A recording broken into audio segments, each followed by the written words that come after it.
भागवत भगवान की, भागवत भगवान की, व्यास जी महाराज की, व्यास जी महाराज की, सभी भक्तों की। व्यास जी जिनके मुखार बिंदु से ये राम रस धार हम सबको सुनने को मिली, उनको मैं प्रणाम करता हूँ। जो 7 दिन तक जिन्होंने ये राम रस धारा ग्रहण किया है, आप सबको प्रणाम करता हूं। जब आप सबको प्रणाम करूंगा तो उसमें से कुछ आशीर्वाद हमको भी मिल जाएगा, क्योंकि मुझे तो आज लेकिन आप लोगों ने विगत 7 दिनों तक श्रीमद् भागवत कथा का रसपान किया है। और इसके आयोजक भाई राजकुमार जी, उनका पूरा परिवार, मैं उनको हृदय की गहराइयों से साधुवाद देता हूं कि अपने परम पूज्य पिताजी एवं माताजी की स्मृति में जो उन्होंने श्रीमद् भागवत कथा का आयोजन किया, और ईश्वर की, भगवान की इच्छा रहेगी तो मैं प्रतिवर्ष यह कार्यक्रम कराऊंगा। इससे बड़ी कोई श्रद्धा सुमन और अपने माता पिता के प्रति हो ही नहीं सकता है जो उन्होंने संकल्प किया।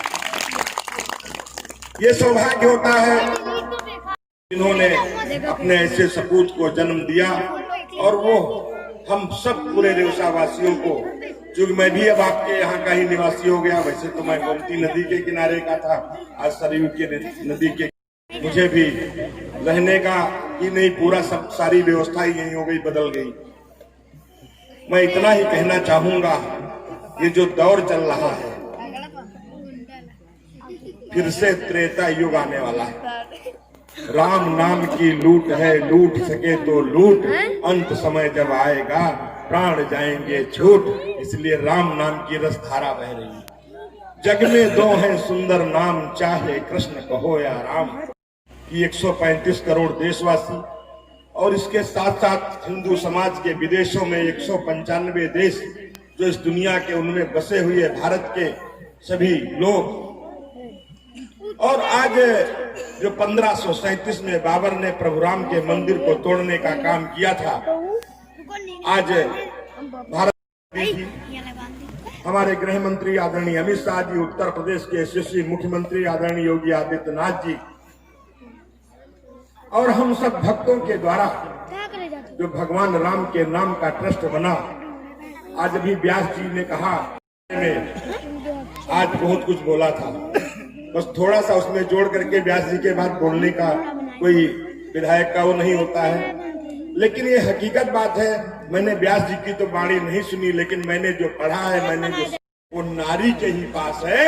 अगर हम पुरुषों को जो शक्तियां मिली हैं वो नारियों ने दी है, इसलिए नारी पूजनीय है, नारी वंदनीय है, और नारी से बढ़ के किसी के पास शक्ति हो ही नहीं।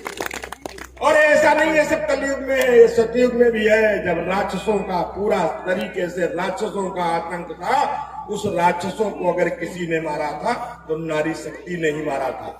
आप दुर्गा सप्तशती का पाठ करेंगे, दुर्गा जी की आरती करेंगे, तो उसमें यही धारे श्रोणित बीज हरे, मधु कैटभ दो मारे, सुर भयहीन करे। तो देवताओं को भय से अलग करने के लिए, दैत्यों को नाश करने के लिए नारी शक्ति ही ने काम किया।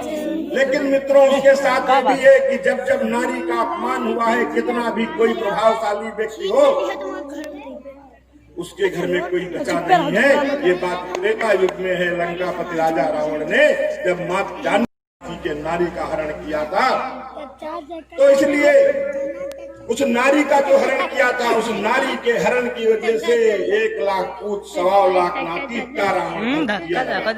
ये ऐसा उसको देखने को मिला। राम के जैसा चरित्र इस दुनिया में कोई किसी भी का नहीं रहा है। जो मानव रूप में जब भगवान राम ने जो चरित्र प्रस्तुत किया है, करने का काम किया है, सब कुछ होते हुए भी उन्होंने गिलहरी, रीछ, भालू, बानर, निषाद, केवट, ऐसे सब लोगों को जोड़ करके और राक्षसों को संहार करने का काम किया। अगर द्वापर की भी बात करेंगे तो धृतराष्ट्र की सभा में द्रौपदी जी का चीर हरण हुआ था, और 5 पांडवों ने 100 कौरवों को मारने का काम किया था। और उसके साथ साथ मैं इतना बताना चाहता हूँ, इस दुनिया में नारी से ज्यादा कोई सहनशील नहीं हो सकता। नारी ही है जो निरंतर, जिस नारी को भगवान कृष्ण जी निरंतर प्रणाम करते थे, पैर छूते थे, जिस नारी के एक दिन ऐसा आया और भगवान भी द्रवित हो गए। उन्होंने कहा कि कुछ मांगिए। वो नारी जिसको स्वयं कृष्ण भगवान प्रणाम करते थे, उस नारी ने भगवान कृष्ण को प्रणाम किया, कहा हे प्रभु अगर कुछ मुझे देना चाहो, हम लोग अगर मांगते हैं तो क्या मांगते हैं? सुख मांगते हैं, संपत्ति मांगते हैं, दुनिया की एक से एक बड़ी चीज भगवान से मांगते हैं। लेकिन उस नारी ने कहा अगर भगवान सचमुच हमें प्रसन्न हो, और उस नारी ने कभी जीवन में सुख चखा ही नहीं था कि सुख होता क्या है,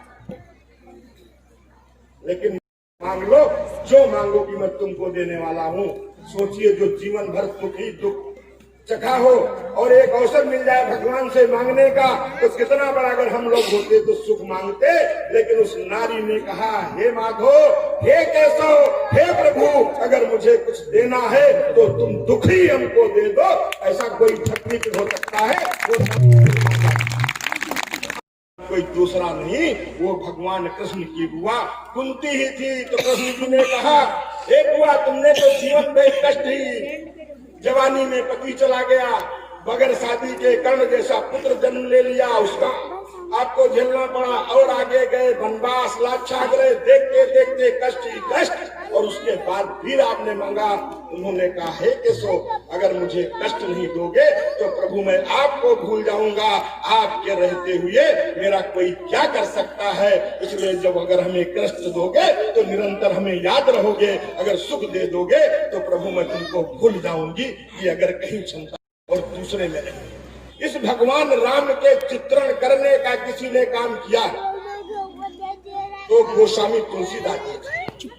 गोस्वामी तुलसीदास जी को भगवान राम का अगर प्रेम मिला है तो कोई गोस्वामी तुलसीदास जी के ऐसा नहीं है कि इतने बड़े वो कवि थे या संत थे या महंत थे। वो भी अपनी नारी, अपनी पत्नी से ही प्रेम करते थे। पत्नी से प्रेम करते करते रात में बारिश में जमुना में चले गए। जब रात में पहुंचते हैं, पत्नी ने देखा अरे इतनी तेज बह रही नदी, भागते हुए तुलसीदास जी आ गए, पति को 2 लात मारा। उनका नाम तुलसीबाई था, नहीं उनको माता जी का नाम था तुलसीबाई, उनका रत्नावली लिखा हुलसी तो गोस्वामी तुलसीदास जी की माता का नाम था। उन्होंने कहा इस हाड़ मास के शरीर से तुमको इतना प्यार है, अगर इतना प्यार प्रभु राम से करो तो तुम्हारा ये जीवन भी धन्य हो जाएगा, अगला जीवन भी धन्य हो जाएगा। राम गुण गाते रहे, राम गुण गाते गाते पता नहीं कहाँ हनुमान जी से उनकी भेंट हो गई, और जब हनुमान जी से भेंट हो गई फिर तो जीवन सफल हो गया और प्रभु राम के चरित्र का चिंतन किया। और वो रामचरितमानस जिसकी आज भी हम लोग पूजा करते हैं, इसलिए राम से बड़ा कोई चरित्र नहीं है। वो प्रभु राम का दिव्य और भव्य मंदिर बनने जा रहा है। जिस तरीके से प्रभु राम जी ने केवट को, निषाद को, सबरी को जो दलित समाज की थी, जो माताएं हैं, इन लोगों ने जो कल एक रखी है अपना कार्यक्रम 12:30 बजे, उसमें जो इकट्ठा करेंगी ये सीतापुर का राम के लिए मंदिर बनाने के लिए बैठक और कार्यक्रम का आयोजन किया है। इसलिए मैं इस नारी शक्ति को हृदय की गहराइयों से आप अपना चौकीदार, अपना भाई, अपना बेटा जिस रूप में चाहे, हालांकि तो मेरी तो सभी माता है या बहन है, इसके अलावा मेरा कोई किसी से रिश्ता नहीं है। इसमें खड़ी हुई या तो मेरी बहन है या मेरी माँ है, इसके अलावा मेरा कोई रिश्ता किसी से नहीं है। यही रिश्ता है यहाँ से। इस नाते जो आप लोग ये नारी शक्ति ने संकल्प लिया है, कल ये आयोजन होगा। एक गिलहरी थे, उसने पूछा एक बानर से ये क्या कर रहे हो, समुद्र में इतने बड़े बड़े पहाड़ क्यों डाल रहे हो? तो उस बानर ने कहा ये एक नारी के सम्मान की लड़ाई है। एक वनवासी की नारी का हरण किया है विश्व विजेता लंकापति रावण ने। ये सम्मान की लड़ाई है नारी की, इसलिए सेतु बनेगा, सेतु पे सैनिक निकलेंगे और रावण को मारने का काम किया जाएगा। और उस रावण को मारने के काम में गिलहरी सोच रही थी मैं इतना बड़ा पत्थर तो नहीं उठा सकती, क्योंकि गिलहरी तो इतनी छोटी सी होती है, इतना बड़ा पत्थर कैसे उठा सकती है। वो बार बार समुद्र में जा रही थी, डुबकी लगाती थी, रेत में लपेटती थी, फिर समुद्र में जाती थी। सुबह से दोपहर हो गई, शाम हो गई, प्रभु राम जी पत्थर पे बैठे हुए ये देख रहे थे कि गिलहरी क्या हो रही है, क्या कर रही है। सुबह से शाम हो गई और जब शाम हो गई तो प्रभु राम जी ने गिलहरी को बुलाया। अरे तुम्हें क्या हो गया है, जुकाम हो जाएगा, तुम सुबह से शाम तक बार बार स्नान कर रही हो, फिर बाहर निकल रही हो, लौट रही हो।